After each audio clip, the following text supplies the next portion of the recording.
You again for coming today. Today we're going to be talking about the My Life Project. How do you go about, or do you think it's important for your students to interact beyond the surface level within your classroom? Okay. I think it's super important because it helps me understand the basis of what they're going to grasp within my classroom and how they're going to use that outside. So to help you grasp. So can you explain that a little bit?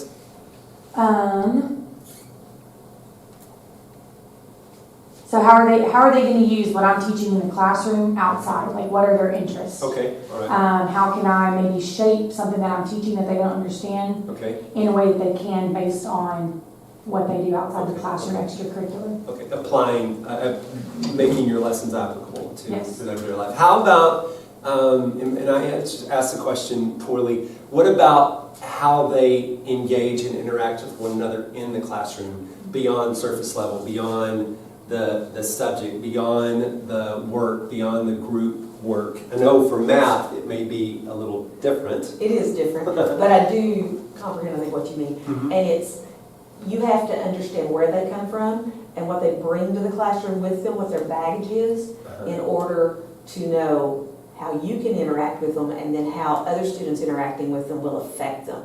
Because the simplest thing could be said, and if you don't understand their background and why that set them off, you won't understand. But once you know the kids and you go deeper than the surface, you know what is going to be their trigger point or what, things like that. Very good. And I know Ms. Wall has something to say about this as well. But as she's about to talk, will you think of an example that maybe a student that you journeyed this with a student that you found success with? Ms. Wall. So I think if they're talking amongst each other, so since I'm English, I absolutely love pulling in all the themes and how does this relate to your life. I think it also helps them see, especially at junior high age, different perspectives, because sometimes in the past, I won't say everyone, kind of get stuck in the rut of, well, my perspective is the right perspective. Whereas if they learn what other people have gone through in their lives and how other people bring a different perspective based on their life experiences and what they've been through, then that sometimes, in theory, hopefully, leads them to see that, well, your way might not be the best way or the only way. There are other ways to look at things. You just kind of learn to agree and disagree appropriately in a mature way, on top of having more compassion and empathy for others. Yes, and those are two buzzwords, I think, especially empathy. That's what we're going to be talking about, empathy today. So we'll come back there. Did you think of an example? Well, I have a couple of students, Awesome. and I don't know if I should really get into it, but one of them is, we'll go first in a moment. Okay. One is James, and one is Stephen. Okay. And if you don't know beyond the surface of what you see in the classroom, then you don't understand their actions and why they react in the way they do. And you know the James one and how things interact. And anyway, you have to know and understand what's going on and what somebody might say that would be his trigger. Yes. I said things that could be his trigger. Yes. We all have. And then the other one, Stephen, you have to see where he's coming from and his background in order to help him succeed, and not just have him totally tune out. He normally would not like math. He's not a math student in any other school, but he will come in my classroom and catch up and do all his math work. And part of it is the way he connects with you based on his past, and you empathize with him.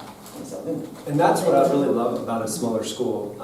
And I've been at a larger school many years ago, but you can have that personal connection. If you have 150 students a day, it's virtually impossible to do that. But with our small numbers, and I know you've come from a larger school, it's I want to say it's easier because you have to still be intentional about it. I mean, because you can just let them flow through your classroom and go through the subject material and never really touch them at a level that creates probably a trust, where they're like, okay, I trust you now, and I'm going to learn from you. And I think, and I know, how many years have you taught? 32, this is 33. Okay, and I think I've asked this question before. How have students changed from year 5 to year 32? Or have they? I don't honestly think the students have changed. Maybe some of the issues that they deal with at home have changed in our community because we used to be very rural and we didn't have some of the exposure that we have now, so we do bring in a lot of the other ones. Right. So I don't honestly know that the student themselves has changed. They still crave knowing that you care for them, that you're on their side, and that you're willing to work with them just like they always have. Right. They just want to know that you care. And Yes. if you care, you've made the boundary over. I think that's a buzzword that is important for, I think, all teachers to understand. Of course, I'm coming from ministry, so my perspective, I was in the classroom 5.5 years before in full-time ministry and being with people and working with people all the time. So in ministry, that has to happen, you know. It doesn't sometimes, but it should. And in that, I have brought that kind of mindset to the classroom and caring. It's just, I think being who you are is important. And they can see through a facade. If you're not true, I think that's the greatest thing about teaching and the most difficult thing about teaching. Students know when you're not you. And that's an accountability that's difficult because some days you just don't want to be you. Miss Allen's in here too, and do you have anything to add thus far? No, this is totally wonderful. Okay, all right. I love to experiment in my classroom. I am the first, and I think you've seen me do this before, Miss Allen. I'll start on a pathway and it totally fails. And I'm like, okay, that didn't work at all. We're never doing that again. Or sometimes I may stop in the middle of it and say, hey, this isn't working. So I was introduced to the My Life story several years ago. It's something that it was important to always do in small groups. It's the way when you're starting a small group community where you have these people coming together in your home or wherever, and you want them to get to know each other. This is a project or a type of activity that I've always done. Now, bring it into the classroom. I was scared to death of bringing it in because I didn't know it's either gonna succeed and be great or it's gonna fail. There's no middle road with this My Life project. And so before I get into it, I want to give you a few slides. And this first one is a can everyone see? Are you okay to see? Okay. There's going to be a book that plays. I want you to see this book. And just a second. Hello? Okay. I don't know what that is. Well, that's good. See, it's always an experiment in my classroom. Can you swipe it like this? Like So- push it off the screen? Oh. Yeah. There we go. Okay.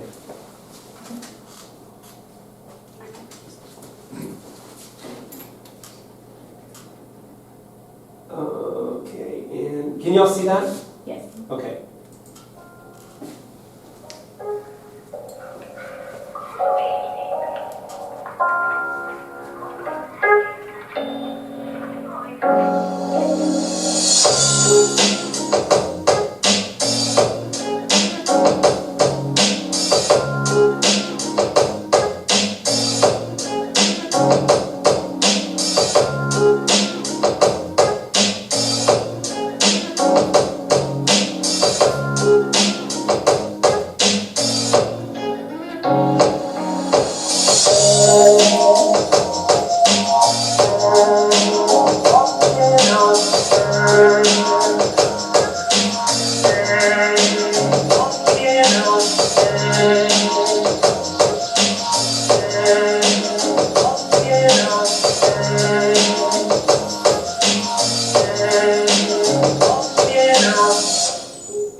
Okay, the moral of the story, you read it. There's one pot that has it together, and there's one broken pot, and there's a farmer. And, you know, he's carrying water, and of course the broken pot thinks it has no purpose, no place, and so it's being made fun of. And then the broken pot realizes later, because who showed the broken pot? The farmer, right? Took them to a place and said, hey, you're making a difference, look at all this, what's happened. Now, I love this story. Have you ever seen this book? Okay. the reality is there's no pot that is unbroken. We're all broken pots. There's one that's just maybe can hide it like the others do. And here's the situation as well. I relate us and compare us to the farmer. And in this, I want to show you a quote. Okay. There's no greater agony than bearing an untold story inside of you. There is no greater agony than bearing an untold story inside of you. And I believe with all my heart, there's a lot of kids, a lot of students that have untold stories they want to share. And we can potentially give them a platform. Now, this is where this experiment came in. Usually you give that as a platform, maybe just you and the student or the counselor. But what we did last year, we just threw them on stage and said, okay, we want you to tell your untold story. And in that, we saw amazing things happen, but I want to get to the purposes of this. Listen to this. At transformingeducation.org, it says, by providing opportunities and structures for students to learn more about each other, educators can foster a learning environment that enables students to feel collective responsibility for their peers' overall success and well-being. And guys, I am going to relate more of this quote to you later on. I have seen this. I've seen it in the smaller group setting, and I've seen it in the classroom. I think you have too. And there have been moments, drop-pin moments, that I thought, as a first year, last year, I thought, oh my gosh, I cannot believe this student shared this openly. But the students were so receptive of them and cared for them. I've seen this happen. Another, have you heard of SEL? Social and Emotional Learning. Have you heard of this? You have? I want to show you something with social and emotional learning. SEL is the process through which all young people and adults acquire and apply the knowledge, skills, and attitudes to develop healthy identities, manage emotions, and achieve personal and collective goals, feel and show empathy for others, establish and maintain supportive relationships, and make responsible and caring decisions. This My Life project, this My Life Story project, falls right in this understanding of what SEL is. Helping kids manage emotions, helping them have healthy identities. How do you have a healthy identity? Being okay with who you are. A lot of students, we all struggle as adults. We want to be what others think. We want to fit into that group that others where others will receive us. And I spend a lot of my time in here through history lessons and just sometimes through life lessons, reminding students the easiest person for you to be is you, and not trying to fit into other identities. Managing emotions. Some kids do not have permission at home to show emotion. Emotion's either weak or you have that. I could tell you one of our girls here in high school. She is one that you would think has it all together. After she did her personal story, she came and talked to me in here, and she said, "Thank you for the opportunity to do My Life project in your class, because I have to pretend like everything's okay at home, where there's not another thing for my parents to fight about." And understanding, managing emotions, and achieving personal and collective goals. Feel and show empathy for others. This is what we have seen through this My Life project. Keep going. This is so important. This hit me in the face because this is my son. Are we good? Okay. This is my son. Emotion and self-regulation skills are some of the core social and emotional learning skills, because when you can't manage your emotions, attention, or behavior, you will have problems staying calm and focused on learning. That's my son. I was sitting at the computer last night getting this together. My wife Christy walked in as a counselor, and I was like, "Christy, this is our son." And this My Life project doesn't fit everything. There needs to be many more lessons and types of activities that we can come up with as teachers to hit the social emotional learning skills, but this is one that will fit in there. Would you agree with this statement with Dr. Jeffrey from A&M? Maybe you're not an A&M fan, but do you agree with Dr. Jeffrey? Emotion and self-regulation skills are some of the core social emotional skills, because if you can't regulate it, you're not going to learn.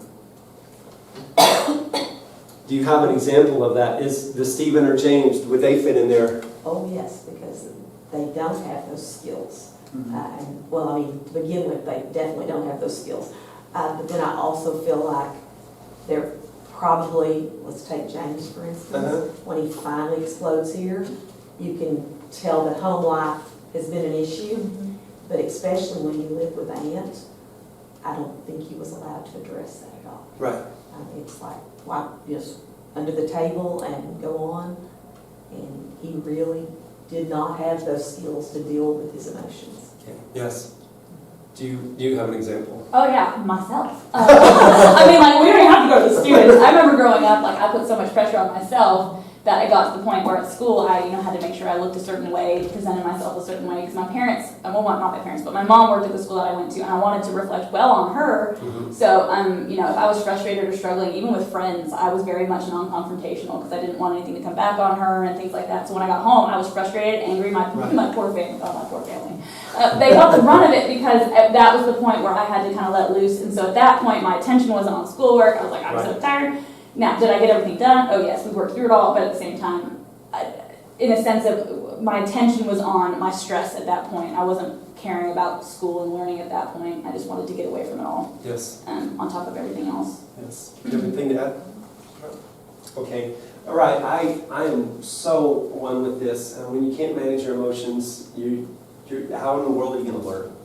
Because survival, whatever it's you're going to either fight or flee, and in these presenting a classroom environment, and especially amongst the peers where they feel safe, not all the time, but creating an opportunity for them to journey into something, wade into water they've never waded into, and be able to experience health in a very healthy way of responding from their peers is very huge. This is a big deal here as well. House Bill 332 by Representative James Talrico and Senator Eddie Lucio Jr. Eventually passed an amendment to House Bill 1525 that said that Taylor will allow for districts to utilize state compensatory funds to provide programs to skills related to managing emotion, establishing and maintaining positive relationships, and making responsible decisions. I think over the next few years, and from this point on, we're going to see more funding being available to hit these kids in these areas, because all of this stems from what? COVID and shutdowns. And we're realizing that we need to help students maneuver around situations, because you look at statistics and what happened at home to students during the COVID shutdown, it was some bad things happening. And they're realizing, hey, we've got to put some funding there and help get funding for the schools to be able to take care of these students if they're going to continue to achieve success in academics. Do you agree with this? Do you think more money needs to go into social emotional learning? Yes. Suicide rates skyrocketed year after Yes. year after. Yes. Absolutely. And one way to use it in your classroom is through storytelling. I love storytelling because that's how, the way that you learn is the way you're going to teach. Now we have to be careful with that because not everyone learns like we learn ourselves as teachers. So we got to hit them in different models in different ways. But using SEL or SEL in your classroom is one way, is through storytelling. And this is why I like this.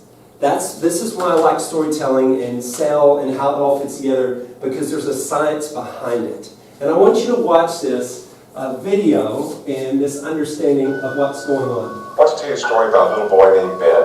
Ben is 2.5 years old, and Ben has brain cancer. And Ben's really happy. He's happy because he's been through 2 rounds of chemo and radiation, And he feels good for once. He doesn't feel yucky, and his father's enjoying seeing Ben's happiness.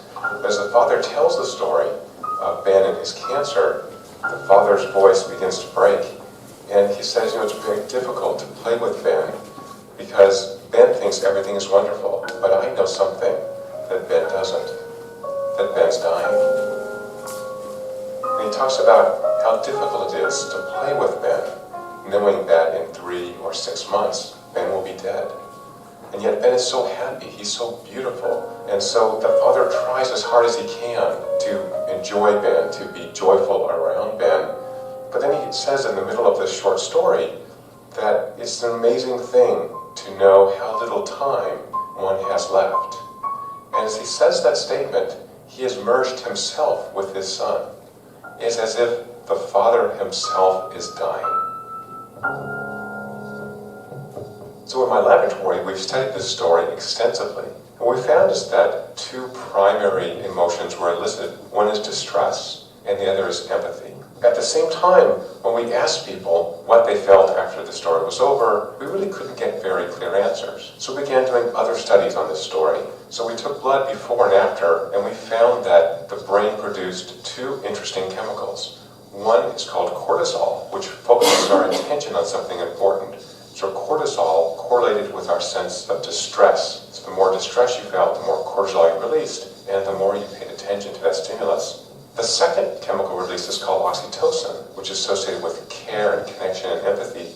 And oxytocin was correlated with people's sense of empathy. And the more oxytocin they released, the more empathic they felt towards Ben and his father. We used functional brain imaging to identify the regions of the brain that were most active while watching that video compared to a control video in which Ben and his father are at the zoo. And we found was that the most active areas for the emotional story were areas of the brain associated with theory of mind or understanding of what others are doing, and areas that are rich in oxytocin receptors that make us feel empathy. And guess what happens when you watch 100 seconds of a father and son at the zoo? Nothing happens and people just blank out. There's no reason for them to attend to this information because nothing's happening. There's nothing exciting. So here, if you've ever done any study on cortisol, it's very interesting. It's a mothering release. I mean, we could do more talks about that, but I'm not going to. But that empathy, there's a feeling, and he relates it to the story of the dad and son just walking in the zoo. There's nothing for people to connect to. And they even did a further study that they paid these people $20 to come in and watch this video, and then they gave them an opportunity to give money away. And they gave at least half of their money away after watching the story about the father and the son, and the son dying of cancer. It's why we watch. It's why we watch movies. That's why we get connected, because it awakens portions of our brain that allows us to connect to it. And I wanted to show that video because stories do make an impact. Stories do make an impact. I don't know if you guys are into podcasts. Anybody want to listen to podcasts? No? Well, Yeah? I love podcasts, and there's an increase in podcast listening, and one of the things is because people attach to storylines, and they love, and it's also convenient, but they attach to storylines. So stories within the classroom allow students to explore their cultural roots. And the reason I'm putting this up here is because I have seen every single one of these we're about to talk about happen within the My Life Story project. So stories allow students to explore their own cultural roots. And Miss Allen, I'm going to come to you because you're kind of my accountability within this little session. Have you seen some of those things? Definitely. I mean, allowing students to experience diverse cultures. It's been so amazing to see people connect to different cultures. Enable students to empathize with unfamiliar people, places, and situations. I remember, I'm going to go there in just a second. Offer insights into different traditions and values. That has been a huge one as well. Help children understand how wisdom is common to all peoples in all cultures. After living in Haiti, culture has become a very important part of my journey in my life, and I love the Hispanic culture, and it's huge here. And to learn from that and to see other folks, you know, with the white students in the classroom and the Hispanic Latinos, to see them learning from each other through these stories. Help children consider new ideas, offer insights into universal life experiences, reveal differences and commonalities of cultures around the world. Continued. Other benefits of using storytelling: promote a feeling of well-being, increase children's willingness to communicate thoughts and feelings. That's a gigantic one in this classroom through my story project, my life story. I'll give first names too. I never make a student do the My Life Story project. I say it's up to you, because when you start to invade someone's privacy in the sense of asking them to share things, you're giving them permission to be very open. But at the same time, it's unfair for someone to say, okay, share your heart with me, or reveal your heart to me about some things in your life. Now get in front of everyone and do it. Because what's the number one fear in the world? It's public speaking. The second is dying. Now, when you do public speaking and you tell everyone to share their ugly with everyone, to be transparent and authentic, I don't know where that would rank, okay? But encourage active participation. I'll share that. Encourage use of creativity and enhance listening skills. Guys, I can be talking in here about history, world geography, whatever, government, and I always have those students. But when they do the life story, my life story, they're quiet. Now, there's some interaction when there's laughing, and you're supposed to laugh and all things like that, but they handle each other. I put here, encourage use of creativity. Another portion of this is it's through Google Slides, right? Or through a poster board. So they're getting to be, and some of these are amazing in how they put them together. So let's keep going. Storytelling is a unique way for students to develop an understanding, respect, and appreciation for other cultures, and can promote a positive attitude to people from different lands, races, and religions. And I have seen that in here. I want to say the number one drop-dead moment that I thought, oh man, it's gone too far, is when a student last year got up in front of his peers and he says, I'm homosexual. And you know who that student probably is. And maybe he's open about it, maybe he's not. Being a new teacher in the school, I didn't know. And I was waiting for some type of negative reaction, but there wasn't. Were you in there for that last year? And there was no negative response. And that's just one of the things we heard. So that's the science, that's the proof in the pudding, so to speak. Now, I thought, what's the best way for the My Life Story project to be presented is for me to present mine. All right, and that's another thing with the My Life Story project. If you're asking students to go somewhere, I believe, my conviction is you need to go there first. Because you're coming back to Ms. Wilcoxon when you said, understanding that you care. And if it's important enough to me to present this to them, I, as well, am able to go there myself. And this is My Life Story project. Let me give you kind of the idea of the My Life Story map. This is how I would present it at the beginning. Using a PowerPoint, drawing, poster board, I would like you to share with me the following. And this is what we shared. Number one, your 3 greatest moments. All right? Number 2, of your life. Number 2, your 3 most difficult moments.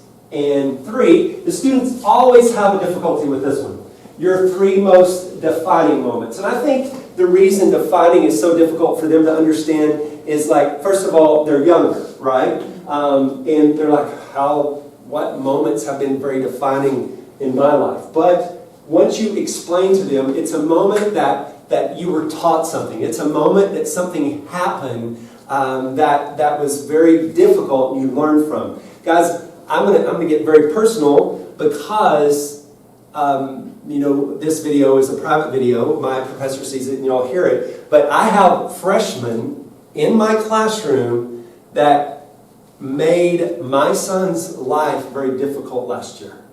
Very difficult for a short amount of time. And they were disciplined for it, and I've seen wonderful things, and that's coming from Mr. Cole too. I've seen some wonderful things from him. But the person who sits here, one of those kids coming into my classroom, he gets up, and one of his most defining moments from last year is saying, I did something that I shouldn't have done, and I was disciplined for it, and I learned from it. Now, that's easy to say in one of y'all's classes, but I'm the dad.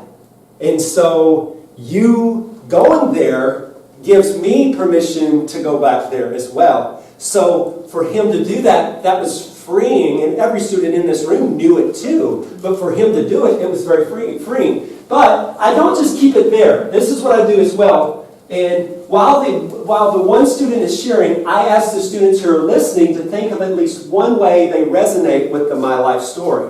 Why do I do that? Number one, active listening. They're listening, but I want them to be active listening. Number two, when they're finished with the storytelling, the last thing you want is someone to get up here and share their heart and no one connects at all. Because you feel very lonely. You feel like you just got up on the stage and you shared your heart and nothing occurs.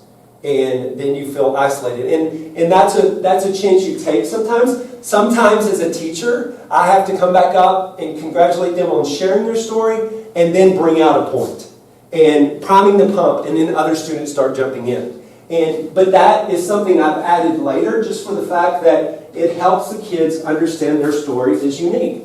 But my three greatest moments, and very open with it about faith. Number one, these kids know that I'm a follower of Christ, that I love Jesus. That's what I have decided. That's my conviction. I don't push that on every other person. And I say, and I'll always say this, I say I follow Jesus because he has changed my life. And I leave it there. But faith is always a huge part. And I would say 90% of the people that share, faith comes up at some level. Whether it's Catholicism, whether it's Protestant, whatever, faith is usually a portion of their three greatest moments. Of course, I cannot share my three greatest moments without sharing about my wife. We married in 1999, August 21st, and we are happily married. She doesn't complete me, she complements me. And I'm a better person because of it. So she's one of my greatest moments. Another one are my kids. I love my kids. And of course, Tara, and I share this with them, Tara has just come back from Colorado. She's applying to PA schools, and she's applied to one in Atlanta, and she's getting called back, so it's exciting. Of course, you know Jordan, and of course, you know Ava. Jordan was the second one, our second kid to come into the house. He was from Tupelo, Mississippi, and his mom gave him up, and we flew into Mississippi, and it's so funny, we met behind a Walmart for the exchange. It felt weird, but it was right. And then, of course, Ava is from Haiti, and we adopted her after the earthquake when she was 2.5 years old. So that's my kids. Then, three most defining moments. That's my larger family.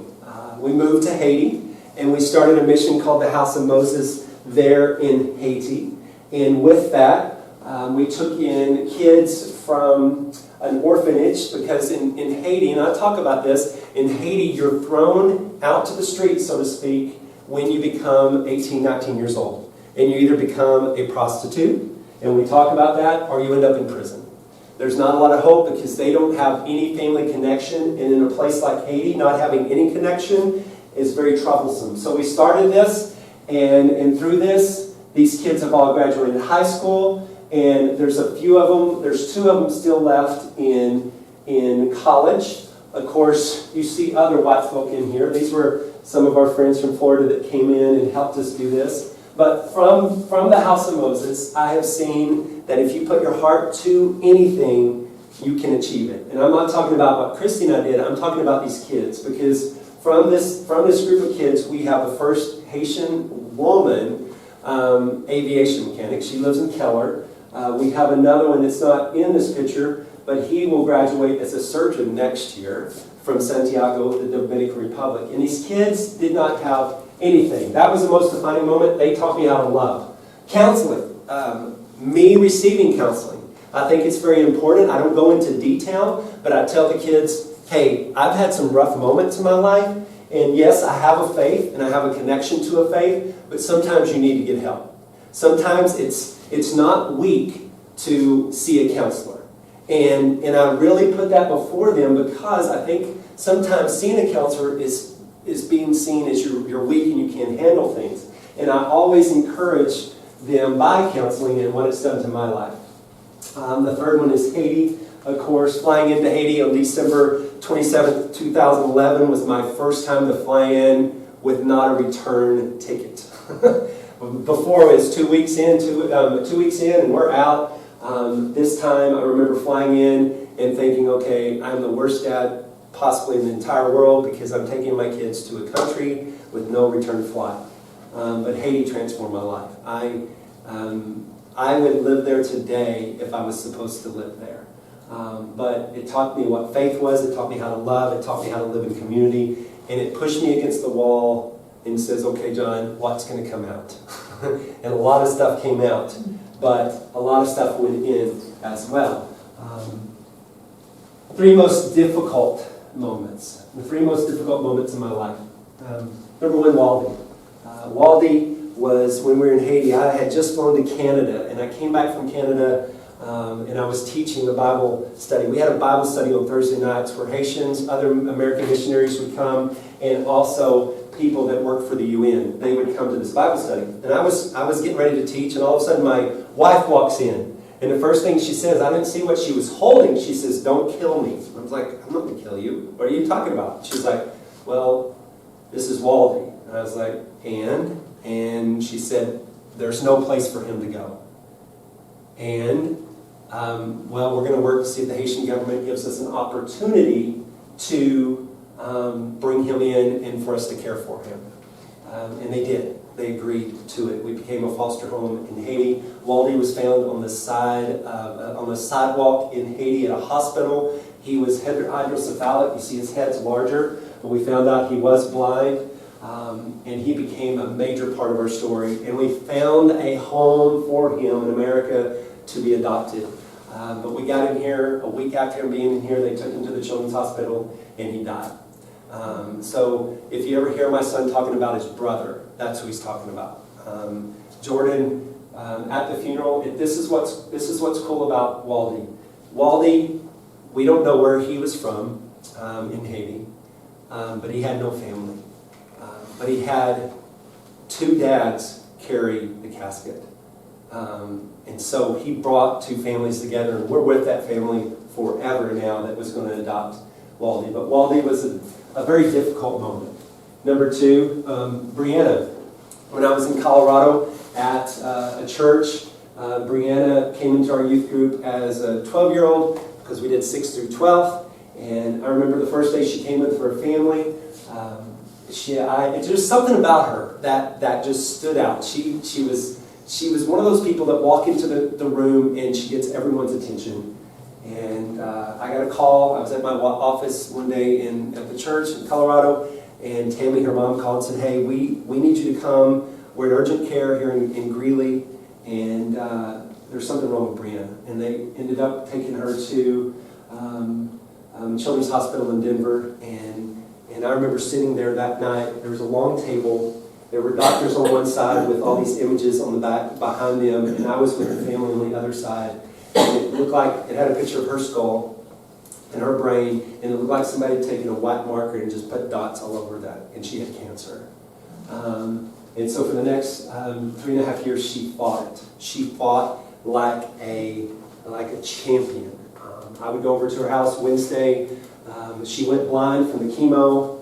She went into remission. But when she was 15.5 years old, she passed away.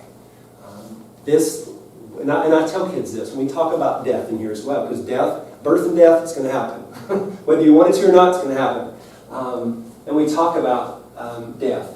And I say to them, when I go through the death process, if I'm fortunate or unfortunate, whatever you want to say, if I'm laying in bed someday knowing the moment is coming, I'm going to go back to my journey with Brianna because she taught me how not only to live but how to die well.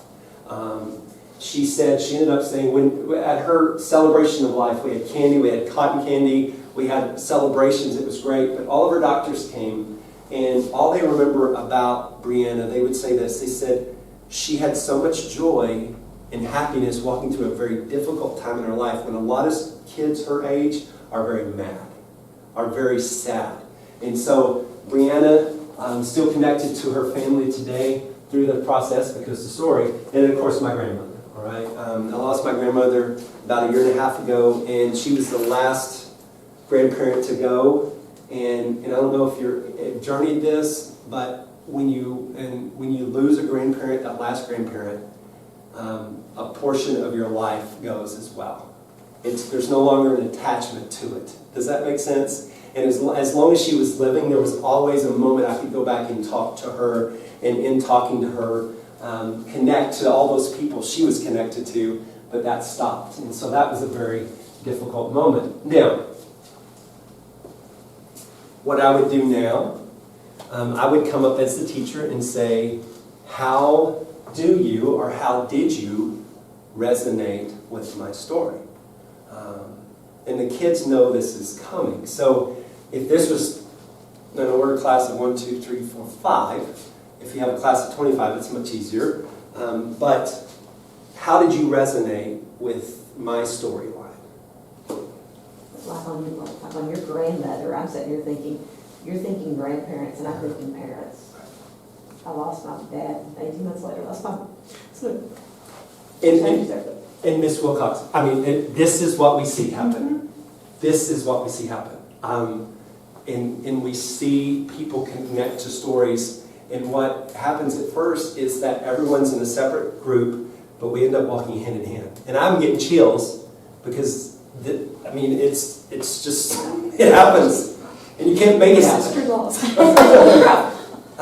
Anyone else? How do you I'm not resonate? parent, but they're at that age where any moment, they could be I gone. went through the whole grandmother thing with you because that happened when my daughter was a freshman in college and we were very close. And then you get about less than 10 years and suddenly it's your parents. And, Yes. you really do. So, yeah, we all resonate. We all connect. You guys, how did you resonate with my story? And here, I'm putting you on the spot, but this thing never finishes. I usually give about 3 to 4 days for this My Life project to happen.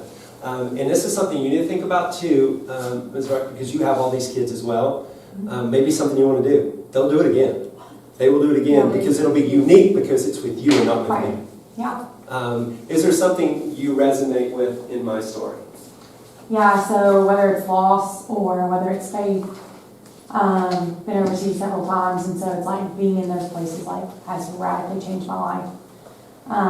And with walking through those places with a faith, and then loss. So I had a best friend who was diagnosed with cancer, kept it a secret for a really long time, and then passed away, and then we all found out that that's what it was. So she was also type 1 diabetic, so we assumed that was the case. Okay. And then after her passing, we discovered that it was cancer, and she just kept that part to herself because she was already sick. So. And then what we find in the resonating as well, and I try to hold it to just a few minutes, but somebody at this table may connect to your story. Oh, yeah. And then all of a sudden we're like, whoa, and sometimes you let it go, and sometimes you bring it back, Ms. Hall, do you want to add anything? You don't have to. Oh yeah, no, they've kind of said everything that I would have said too, especially, but I think it's because it's so recent. My grandpa died last year, and so when you ended up with your grandma, I was like, oh my gosh, so 100%. And the way you said that, because my grandma's still alive, but my grandpa, we say that he moved to heaven. But anyway, so because of that though, I never thought of it being that way in the sense of once she goes, it will be kind of a little bit of an ending. Because it already kind of feels like that already, because he was a World War II vet. So we would always ask, I would sit there and be like, tell me all your stories, I want to know them. And so now it's just kind of like, man. It was different hearing it straight from him. Right. And as well, you know, and Miss Allen's been in here where we've gone through some quickly, and then we've gone through 2, and that's it for the day. One of the things as well that I would encourage you to do, because we live in a cell phone world, right? Go to audio recording and ask your grandparent that's still living questions. Yes. Ask them questions, and then you always have them with you. I'm holding on to voicemail messages from my grandmother because she called and left them. And that, you know, there's a lot of bad things to say about these things for sure, but that's what we find too. If we need to take a time out through the story, we're not trying to push students through, we're trying to learn together. So there may be a moment where another student is, I would call it ministering, but journeying with them. And you've seen this. Yes. There's some moments I just sit on the stool and I watch this happen. And it's beautiful. So what I thought was important, I thought, okay, we're going to finish it like this. We're almost finished. But I thought the best way to finish it was to use some students' My Life projects. Now, I asked for their permission. You, being here a while, you'll probably recognize these students, but their names are not going to be up here, I don't think. They've okayed these slides. So I want to just take you through a couple. My greatest moments, my stepdad coming into my life, and holy moly, when that is thrown out there are people are on the bandwagon right away. And who this is a senior coming to Lingoville. You don't know how many are number 2 or number 1 is coming to Lingoville. That the kids can complain, I don't like the rules, but they love it here. They really do for the most part. And majority, I would say 50%, 60% share coming to Lingoville. This one was playing football. This one, I never really saw, I think this was a difficult moment, I never really saw my biological father when I was little. He was either running around on drugs or being in and out of jail. Now, I proofread these, okay? There are some that I have said, okay, I don't think you need to go there. And I'm very careful to say, not because it's not you. I just want, maybe the students, maybe the freshmen are not ready to hear what you're about to say. But I never say they're wrong, because one, it's their story. So when I got older, my mom told me about the times he would degrade her and call her bad names. When I was 1, my mom met my stepdad, and that was that. When Eric got out of jail the second time, he didn't like my stepdad. He would call him names and threaten us. As years went by, it would just be me, my mom, and Michael. I never called him by his first name because he was always my father. He is and always will be my dad. And I believe this is not a senior, this is a freshman. I'm sorry. I have a sophomore. Coming to Lingoville. As a kid, I was living a poor life. We had barely enough money to put on the table. And I'm like, holy moly, when I first heard this one. So I went to a Walnut Springs Elementary. I knew I wasn't going to have a lot of cool, fancy stuff. It wasn't all that bad until I got to my 5th grade year. I was bullied a lot. Right there, kids are going to connect. I would ask my mom not to go to school anymore. Luckily, one of my mom's friends said we could move into their old house in Lingoville. So we packed up and moved. For the most part, this community is great. We have a good school, kind of, and a good church. You got to put that kind in there, right? I feel blessed that I came here, all right? And just this kid, always, boom, drop, it's huge. A dad on drugs, difficult moments, and my ADHD and suicidal thoughts to the quarantine months. We got a couple of those about suicidal thoughts. Now, you got to be careful with this. And I always follow up with these kids. Where are you in this journey? Okay. Nowadays, my ADHD doesn't affect me as much. I still have it, but I try to keep quiet as much as possible. When I was around 4 to 5, I was diagnosed with it. I was little, so I never really thought about it. So we can continue on. All in all, it made my life pretty difficult with mood swings, to be tired, but I try to stay focused and get everything done. Defining moments, going to church, overcoming suicidal thoughts, going to work with my dad. I'm not going to... You see, I don't have to read through all of them because you see the impact. That's what they share. This is completely theirs. I think I may have one more. Okay, no, that's it. So, in closing, my life story map, use a PowerPoint, drawing, poster board, etc. And I would like you to share with me the following. We're not going to do this. We're not making you do your My Life Story project. But I wanted to show you once more what's expected. Your 3 greatest moments, your 3 most difficult moments, and your 3 most defining moments. I use 3 to 4 days. I allow the kids 3 to 4 days to do this. And then to create active learners and listeners with other students. I asked them to find a place that they resonate. Any closing comments before you get to go home? Thank you guys for coming and being a part. Any closing comments? This is a wonderful project. I've sat and I've listened to these kids, and this year, there was one student in particular, and I had to stop him in the hall and talk with him. Mm-hmm. And since then, we have had this connection that just can't, and I watched that class that day when he was expressing himself, and it was just, they were just glued to what he said, and it is amazing the difference in the attitudes and the way they all treat each other since that young man expressed himself. It's been wonderful. This is always wonderful. I'm always shocked at what students are willing to share, and it's just a wonderful experience. It is, at all age levels, from freshman to senior. But again, I do not make you shouldn't make people come up here and do it. Taryn, let's say her last name, Taryn did hers. And for Taryn to say hello in the hall, it would be like her speaking in front of 10 million people. And so I make it a point, and sometimes this way to do, other students say, hey, aren't you going to share? I say, remember, this is it was your choice to come up here. And then this is another thing that's funny. Students will say, oh, I'm not going to share, I'm not going to share, I'm not going to share. And by the time everyone shares, they want to share. But Taryn did. And so randomly or weirdly and awkwardly one day, I was at my computer when she was walking out, and she's like, Mr. Barnes? It's like, Taryn, you're speaking. She said, can I come by and share my life project with you? And I'm like, yes, absolutely. And so she came in, sat right where you guys are, and we went through the slides together. So even a student like that, it was important for her to share her story. And it blew me away. What she shared, man, and you got to be careful with this because I did not even ask her to be up here, but someone like her, if she got up here and shared it, it was just like, oh, you know. But she did it at her level. And I would expect probably her sophomore and junior year, she'll do it. She'll probably do it in front of everyone. And do I do this every year? Yes. Why? Because we have new students. And that was the experiment for this year. I thought, man, if we do it again, kids are going to be bored by it. They were not. They were not. And their stories changed because it's been a year.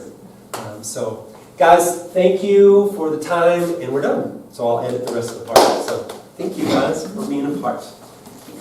And I hope you can use it at junior high level.